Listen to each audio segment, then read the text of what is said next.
Coming back to the words Rahman and Rahim, a question arises why these two words are used with very similar meaning. And the answer is that by using these two words, Allah Ta'ala is covering the whole spectrum of mercy that He has for human beings. So the basic concept is of comprehensive, extreme, beyond expectations, mercy, love and tenderness.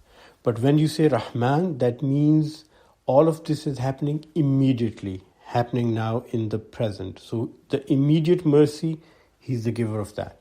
And Rahim is a permanent and long-term, never-ending, continuous act of mercy. And again, it's just not simple word mercy. The word mercy doesn't do justice to Rahman and Rahim. Rahman and Rahim is the one who is feeding you, protecting you, sustaining you, growing you, providing for you, and dealing with you with compassion, love, tenderness, and mercy, just like a mother.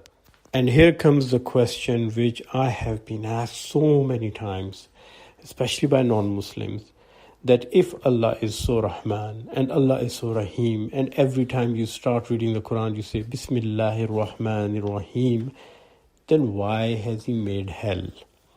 And why doesn't everyone go to Jannah?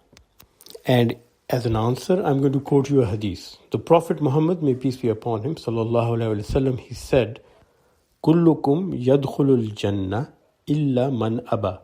Every one of you will enter paradise except the one who refused. And people asked him, they said, who's going to refuse going into paradise? وَمَنْ يَعْدَى مِنَّا يَا رَسُولَ اللَّهِ. And the Prophet, he answered, مَنْ أَتَانِي دَخَلَ الْجَنَّةِ وَمَنْ أَسَانِي فَكَذَبَ. Whoever follows me is going to enter into paradise, and whoever forgets about it, he won't. So Allah has promised everyone paradise. There's another hadith which says that in the highest part of Jannah, there's a palace for every human being, from Adam till the very last person who would be born. We just have to go and claim it. And Allah has shown us the way to do it. So when we fail to achieve Jannah, it is a personal failure on our behalf. It is not that Allah has taken His mercy away.